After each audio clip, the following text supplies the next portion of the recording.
Presentamos Palabras de Vida Eterna con el siervo del Señor Jesucristo, Domingo Campos Ventura. En esta preciosa mañana vamos a iniciar un estudio acerca de la epístola que el apóstol Pablo le escribió a la iglesia de Filipo. Amén. A los filipenses. Esta iglesia era una iglesia única de todas las iglesias que el apóstol Pablo estuvo ministrando y estuvo enviando cartas. Pablo tenía una relación como la tenía con la iglesia de Filipo, con los filipenses. En esta mañana nosotros vamos a iniciar en el capítulo 1 un estudio acerca de los capítulos que Pablo le escribió a esta iglesia y vamos a mirar cómo es que nosotros podemos ser bendecidos a través de lo que Pablo le escribió en esta carta a ellos y por ende también hoy día a nosotros, a toda la iglesia. Amén. Es mucho lo que tenemos nosotros que aprender. Vamos a mirar el trasfondo de esta epístola, vamos a mirar su ocasión y fecha, vamos a mirar el propósito, vamos a mirar la característica, el contenido, la aplicación personal, Cristo revelado y el Espíritu Santo en acción. Amén. Todo eso lo encontramos nosotros en esta carta que Pablo le escribe con tanto amor y con tanta dedicación a esta iglesia desde una prisión. Porque cuando Pablo escribe esta carta, Pablo se encontraba en prisión. Y a veces nosotros estamos en circunstancias difíciles y pensamos que porque estamos en esas circunstancias, nosotros estamos limitados, no podemos hacer nada. Sin embargo, Dios utiliza muchas veces nuestras debilidades para que el poder de Dios pueda ser manifestado Amén. Con gloria. Aleluya. Y eso lo vemos a través de esta carta. Es la carta que se conoce como el gozo máximo del creyente. A diferencia de la carta de los Gálatas, que se conoce como la carta magna de la libertad del creyente, esta es la carta del gozo. Aleluya. Del creyente. Amén. Entonces, Amén. ¿cuál es el trasfondo de este libro? El libro de los Hechos es el trasfondo. Ahí es donde nosotros nos encontramos a esta iglesia. Sí. Y por eso es muy bueno que uno estudie mucho y lo conozca muy bien el libro de los Hechos. Porque el libro de los Hechos es la historia de la primera iglesia, la iglesia que fundó el Señor Jesucristo. Ahí nosotros encontramos cómo fue que los apóstoles, los discípulos de Jesús, que Él había escogido, que Él estableció para que estuviesen con Él, para enviarlo a predicar y para que ellos fueran la voz del Señor primeramente. Ahí encontramos nosotros cómo ellos implementaron o cómo ellos aplicaron las enseñanzas que el Señor les dio. Y es en el libro de los Hechos donde nosotros encontramos el inicio de esta iglesia de Filipo. Amén. En el capítulo 16, vamos a empezar leyendo en el versículo 12, por favor, Marta, si es posible. 11. Sí. 11, sí. Amén. Empieza en el 11. En el nombre de Jesucristo. Zarpando pues de Troas, vinimos con rumbo directo a Samotracia y el día siguiente a Neápolis y de allí a Filipos, que es la primera ciudad de la provincia de Macedonia y una colonia. Estuvimos en aquella ciudad algunos días y un día de reposo y salimos fuera de la puerta junto al río donde solía hacerse la oración y sentándonos hablamos a las mujeres que se habían reunido. Entonces una mujer llamada Lidia, vendedora de púrpura de la ciudad de Tiatira, que adoraba a Dios, estaba huyendo y el Señor abrió el corazón de ella para que estuviese atenta a lo que Pablo decía. Y cuando fue bautizada y su familia nos rogó diciendo: si habéis juzgado que yo sea fiel al Señor, entrad en mi casa y posad. Y nos obligó a quedarnos.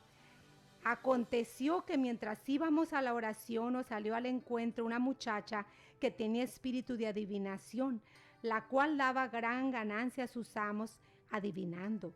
Esta, siguiendo a Pablo y a nosotros, daba voces diciendo: estos hombres son siervos del Dios Altísimo, quienes os anuncian el camino de salvación. Amén, amén, gloria al Señor. Aquí nosotros vemos esta historia que muchos de nosotros ya la conocemos. Amén. Donde el apóstol Pablo fue encerrado en la cárcel con Sila después de haber echado fuera a este demonio, que esta muchacha, la cual estaba poseída, era la vía que ella usaba para adivinar. Entonces nosotros miramos que esto tuvo una repercusión tremenda. Pablo es puesto en el calabozo de más adentro, Pablo es golpeado, pero la Biblia dice que a medianoche Pablo y su compañero cantaban alabanza a Dios y los presos lo escuchaban. De repente vino un terremoto, las puertas se abren, las cadenas se caen y Pablo es usado por Dios para llevar al carcelero que pensaba que si habían escapado los presos. Pablo le dice: no te haga daño porque todos estamos aquí. Cuando el hombre mira esto, el hombre reacciona y le dice a Pablo: varones hermanos, ¿qué debo hacer para ser salvo? Pablo le dice: cree en el Señor Jesucristo y serás salvo tú y toda tu casa. Amén. Pero el punto es este: esto todo tomó lugar en Filipo, Amén. Que es la ciudad a la cual Pablo después le dirigió esta carta a los filipenses. Esto tomó lugar. Dios bendiga a Johnny Álvarez. Dios bendiga también a Crismeli de Jesús, nuestra querida hermana y su esposo. Aleluya. Que Dios los bendiga en esta mañana preciosa. Amén. Gracias por estar ahí. Entonces, nosotros miramos el trasfondo de esta carta. Se inicia acá en la ciudad de Filipo, donde el apóstol Pablo tiene esta experiencia tremenda. Amén. Entonces, ese es el trasfondo de esta carta. La carta registra la fundación de la iglesia de Filipo en el libro de los Hechos, la cual fue establecida por Pablo alrededor del año 51 después de Cristo. Y esto es importante que entendamos que ya habían pasado como 51 años después de Cristo cuando esta carta es escrita. Y por eso es que siempre le digo a las personas que es importante que usted lea el libro de los Hechos, porque el libro de los Hechos nos registra a nosotros los acontecimientos que tomaron lugar inmediatamente después de la ascensión de Cristo. En el libro de los Hechos nosotros vemos lo que pasó el día de Pentecostés, cómo es la venida del Espíritu Santo, cómo bautizaban los discípulos, en qué nombre bautizaban los discípulos, cómo era la iglesia primitiva, cuál era el amor ferviente que había entre los hermanos. Por eso es importante que nosotros lo estudiemos ese libro y lo conozcamos, porque muchas de las cartas y aún de los evangelios que se escribieron muchos años después. Sin embargo, el libro de los Hechos nos registra los acontecimientos que tomaron lugar inmediatamente. Amén. ¿Por qué le digo esto? Porque muchas cosas fueron cambiando con el pasar del tiempo y hay algunas cosas que sí la han cambiado. Durante su segundo viaje misionero, Pablo le escribió, fíjense bien mis hermanos, desde el principio esta iglesia desarrolló un poderoso celo misionero y apoyó consistentemente el ministerio de Pablo, y eso lo vamos a ver cuando ya entremos en la carta en sí. Lo vamos a mirar en el capítulo 4, versículos 15 y 16. También eso lo podemos corroborar en 2 Corintios 11, versículos 8 y 9. El apóstol mantuvo con los filipenses una relación más íntima que con cualquier otra iglesia. Por eso le dije al principio que esta carta a la iglesia de Filipo o los filipenses es una carta única, porque esta es una carta del apóstol a una iglesia que verdaderamente tenía una relación muy estrecha con él. Una iglesia que Pablo le dice: ninguna de las otras iglesias ha participado conmigo en razón de dar y recibir. O sea, solamente ustedes, oh filipenses, ustedes son únicos para mí. Y Pablo le habla a estas personas de una manera como el padre le habla a sus hijos. Aquí no hay reprimenda como hay en otras cartas donde Pablo tiene que usar su autoridad apostólica para corregir ciertas cosas. Aquí Pablo le habla una carta de amor a esta iglesia. Al final le da un consejo sobre cómo ellos deben de interceder para tratar de solucionar un problema que había entre dos mujeres. Pero no hay una reprimenda muy fuerte acerca de una desobediencia como la encontramos nosotros en otras cartas. ¿Cuál es la ocasión y la fecha? Pablo escribió esta carta probablemente durante su primer encarcelamiento en Roma, alrededor del año 61 DC, para agradecer a los filipenses la contribución que de ellos había recibido. También se refirió con palabras de calidad, gratitud a Epafrodito, quien le trajo los presentes de Filipo y a quien enviaba de vuelta. Entonces aquí aparece también otro colaborador con Pablo. La iglesia de Filipo fue establecida alrededor del año 51. Déjeme aclarar esto. La carta fue escrita alrededor del año 61. Una cosa es la fecha del establecimiento de la iglesia y otra es la fecha en la que fue escrita la carta. ¿Cuál fue el propósito de de que Pablo se sintiera dirigido por el Espíritu de Dios para escribir esta carta a los filipenses.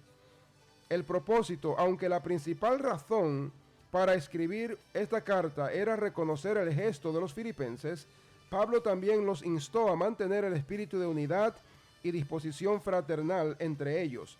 Además, les alertó contra las peligrosas herejías que los amenazaban, probablemente relacionadas con el judaísmo y el gnosticismo. Y eso lo vamos a ver cuando ya entremos directamente en la carta, cuando entremos en materia en los versículos. ¿Cuál es la característica de esta carta?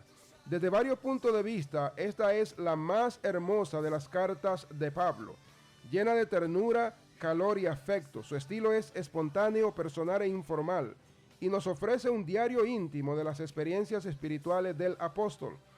El gozo triunfante constituye la nota dominante de la carta. Aunque preso, Pablo está extraordinariamente feliz y llama a sus lectores a regocijarse siempre en Cristo. La epístola enfatiza cuestiones éticas y prácticas y se centra en Jesucristo. Para Pablo, Cristo era más que un ejemplo, era su propia vida. Aleluya. Y esto está hermoso, lo que vamos nosotros a mirar en esta carta, mis amados. ¿Cuál era el contenido de esta carta? El constante mensaje de Filipenses tiene que ver con la naturaleza y el fundamento del gozo cristiano. Para Pablo, el verdadero gozo no es una emoción superficial que depende de las condiciones externas. Y esto es importante y lo vamos a mirar cuando entremos en la carta, porque para muchas personas el gozo está relacionado con circunstancias favorables. Pero lo que aprendemos nosotros en esta carta, lo que vamos a mirar y vamos a aprender, es que para Pablo el gozo no tiene nada que ver con las circunstancias externas, porque Pablo estaba pasando por una circunstancia muy incómoda, muy difícil. Pablo estaba en la cárcel, pero Pablo aprendió a regocijarse no en sus circunstancias, sino en el Cristo vivo que estaba con él, independientemente de cuál fuera la circunstancia que Pablo estaba enfrentando. Y esto es algo que nosotros tenemos que aprenderlo, y lo vamos a ver en esta carta, porque una cosa es la felicidad y otra cosa es el gozo. Amén. La felicidad muchas veces está condicionada por las condiciones. Hay personas que dicen que yo no puedo ser feliz por esto y por lo otro, pero el gozo del Señor es nuestra fortaleza. Y el gozo del Señor siempre lo podemos tener independientemente de lo que estemos viviendo. Así es. Y es lo que nosotros vamos a aprender a través de esta carta. Entonces, mis amados, el gozo que se expresa en Filipenses envuelve una ansiosa espera por el pronto regreso del Señor. Que esta expectativa constituía un elemento dominante en el pensamiento de Pablo se demuestra con las 5 referencias al retorno de Cristo. En el contexto de cada una de ellas se descubre una nota de gozo. También Pablo describe el gozo que brota de compartir la tarea de extender el Evangelio.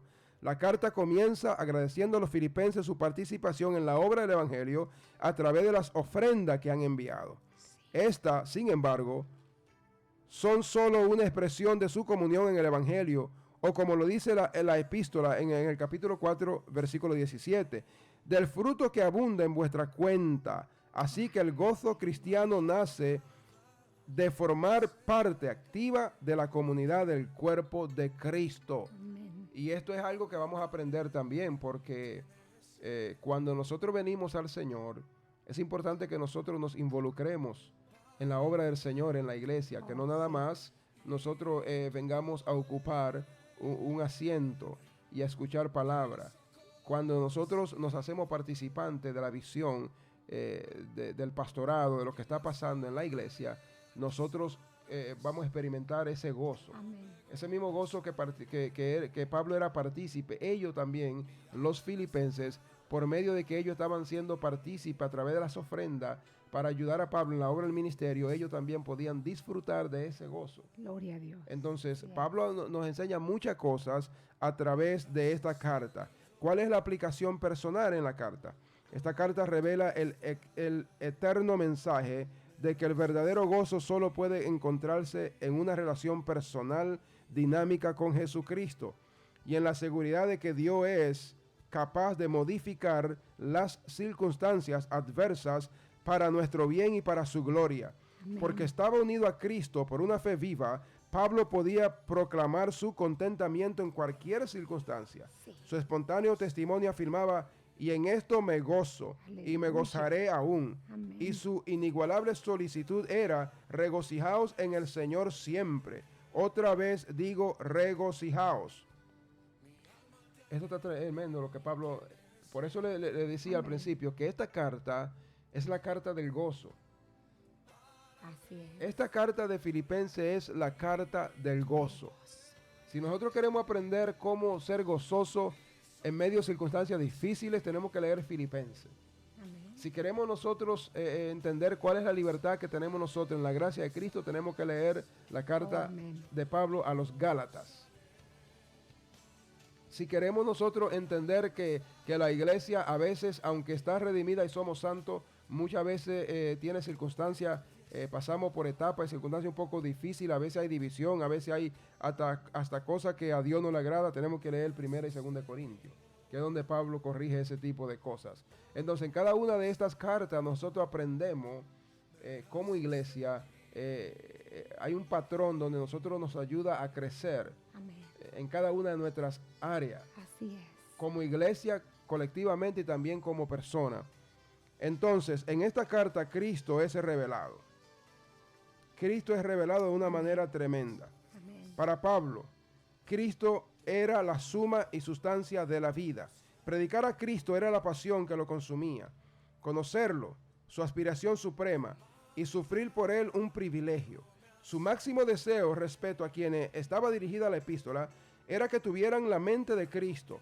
Para apoyar su exhortación a la humildad y al desinterés, Pablo describe la actitud que promovió a Cristo a renunciar a su gloria en el cielo para sufrir y morir por nuestra salvación. Eso lo vamos a leer en el capítulo 2 cuando entremos del 5 al 11.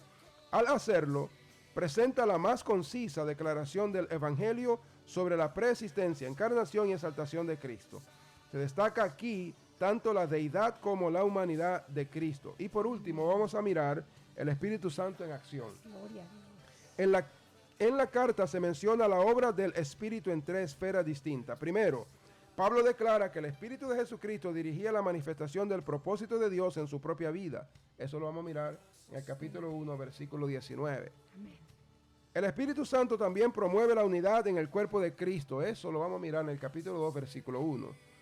La participación común en el Espíritu alimenta la unidad de propósito y mantiene una comunidad de amor. Entonces, en contraste con el ritual sin vida de los legalistas, el Espíritu Santo inspira y dirige el culto de los verdaderos creyentes. Y eso lo vamos a mirar en el capítulo 3, versículo 3.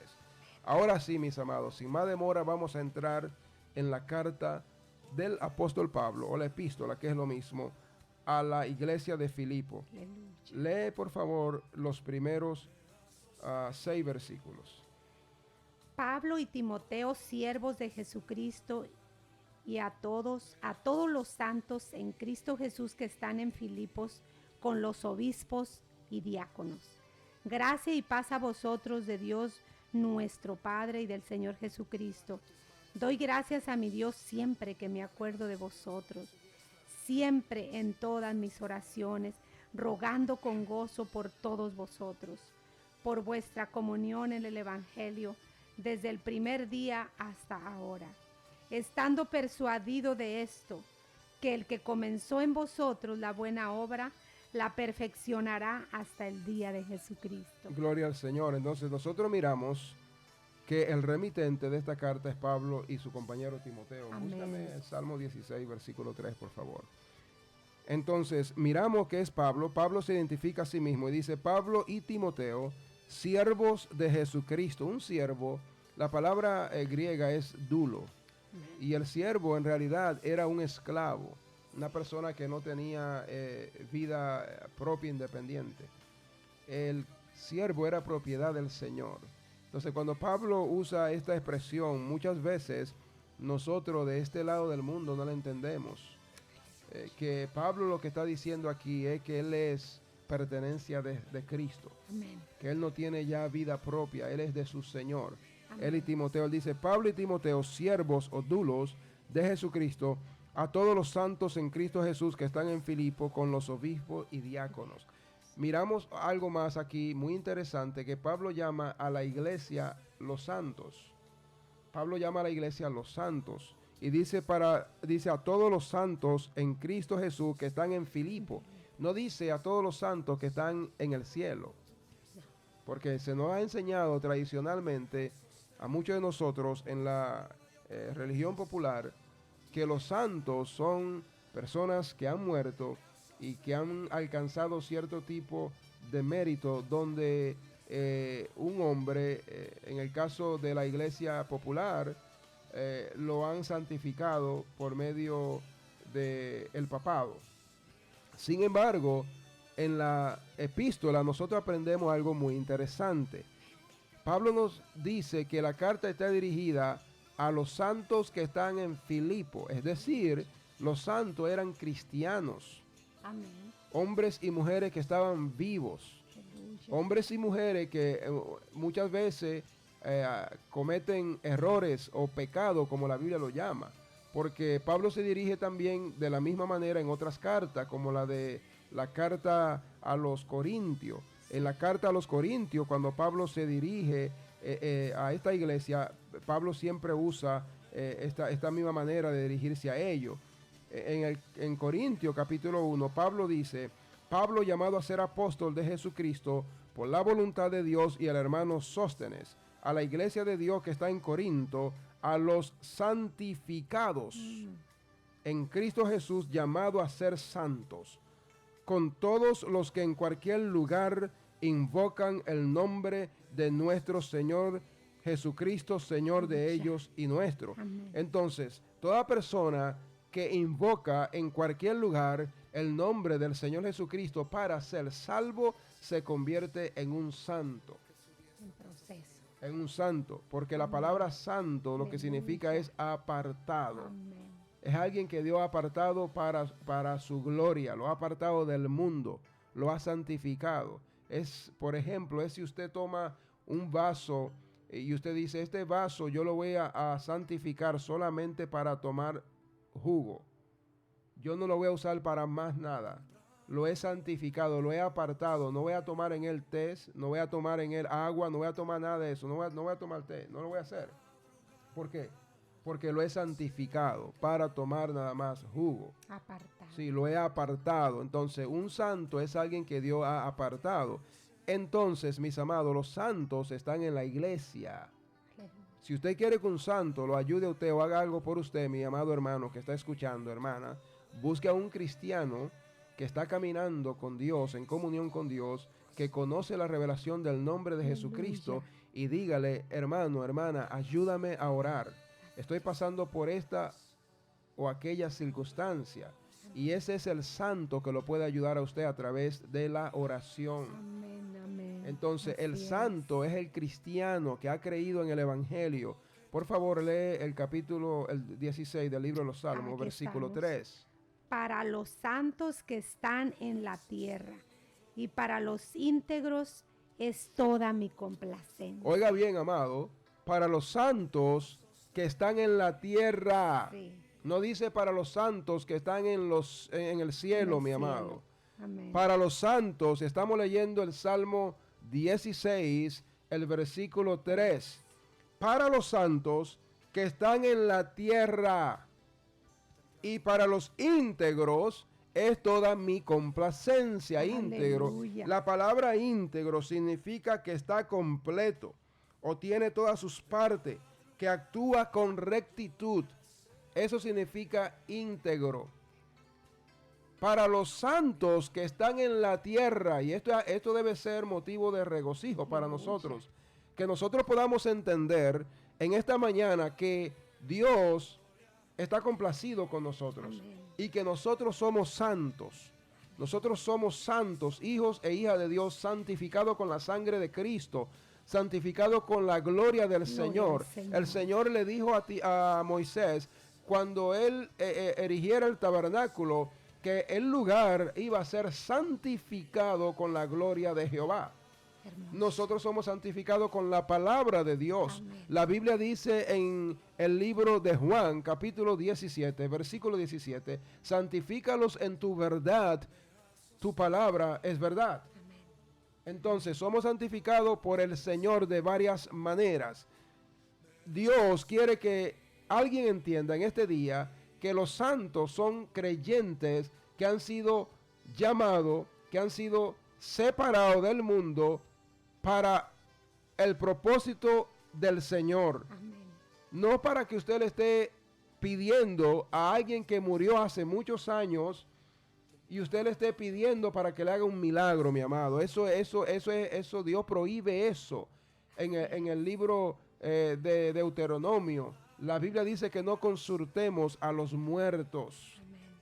Amén. No podemos Así es. consultar al muerto, a alguien que ya ha muerto, que le sirvió a Dios. No podemos hacer eso. Si queremos que un santo nos ayude, busquemos a un hermano o a una hermana que esté en la iglesia, que es un hombre o una mujer que está caminando en rectitud con Dios, y pídale, hermano, ayúdeme a orar. Inclusive vamos a mirar en esta misma carta cómo el apóstol Pablo, cuando está en la prisión, Pablo le pide oración a los santos que estaban en Corinto. Pablo no le pidió oración a ningún hermano que ya había sido muerto. Pablo no le pidió a Esteban.